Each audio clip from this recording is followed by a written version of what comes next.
It is the sordid sex scandal that has turned a quiet New England coastal town upside down. And at the center, an exercise instructor charged with using her Latin-themed fitness studio as a front for a bustling prostitution ring, whose detailed list of alleged clients named the names of over 100 local men. Now her alleged business partner is feeling the heat, and tonight, for the first time, he speaks out. The ABC's John Schriffen. This small, picturesque New England town, just a few miles from the summer compound of the first President Bush, is at the unlikely center of a white-hot sex scandal. Authorities claim this seemingly legitimate Zumba dance studio run by this woman, 30-year-old Alexis Wright, was actually a front for a prostitution ring used by more than 150 men, some of them prominent members of this tight-knit community. I thought she was a little, I don't know, not risque, but a little flirtatious at times with a couple of the male participants of the class. But I mean, it's Zumba. You're just in there to have fun. The scandal unraveled this past fall when Kennebunk police raided the Pura Vida dance studio and a nearby office, confiscating detailed records, hours of videotape, and what's now known as the list. Names of alleged clients police are making public. Today, the man accused of bankrolling the studio, charged with 59 counts of promoting prostitution and invasion of privacy, is telling his side of the story for the first time days before his upcoming trial. We had a friendship. We talked often. I may see her once a month.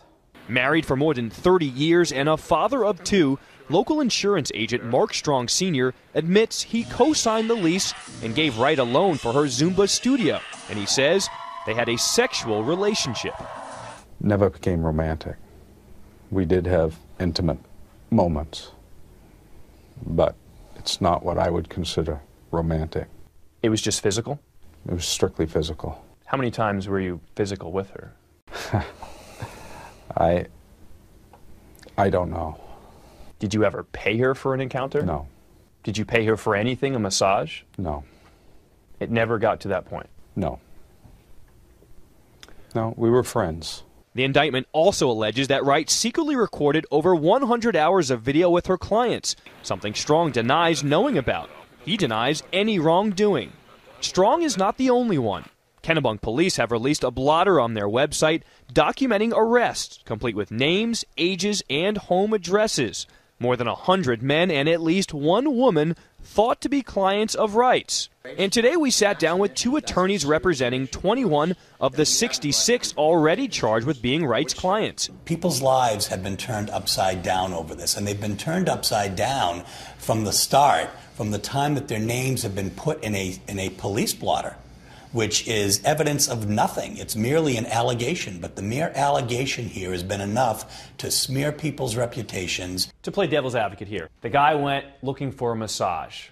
Her ads were very risque. Come on, they knew what they were doing. You know, if you go in for a massage or even a sensual massage and you expect one thing and something else happens through not any initiation on your own, as I think the evidence will show in most of these cases, I don't think that you buy what has happened to you now. The international media scrutiny, having been taped without your knowledge. And the fallout has begun. The former head hockey coach at Kennebunk High School resigned after finding his name on the list, but he has pleaded not guilty. We believe that there's a presumption of innocence. And in this case, it's been the backwards. It's a presumption of guilt, and you have to go prove your innocence. His intention was going for a massage in Kennebunk. It turned out that he and Miss Wright, from his perspective, had a relationship. Wright, the former dance instructor, seen here swinging her hips to a salsa beat, no comment, has been charged with more than 100 counts of prostitution, violation of privacy, and tax evasion. not guilty. Her attorney is adamant her client is innocent. It's been tough. There's been a lot of scrutiny. Getting through the day in any sort of normal way has been difficult. She's doing the best she can. She's certainly worried about what's going to happen through the criminal process. We went to Wright's house back in October looking for answers. Hello, is anybody home? You don't want to talk about the allegations? Absolutely not. Did you do it? Comment. Did you run a prostitution ring? You know what? I will pick up the phone and I will call the police. It is a scandal that has ripped apart a small town and destroyed lives and reputations. At the center of it, the woman who has yet to tell her story, Alexis Wright, who has everyone talking.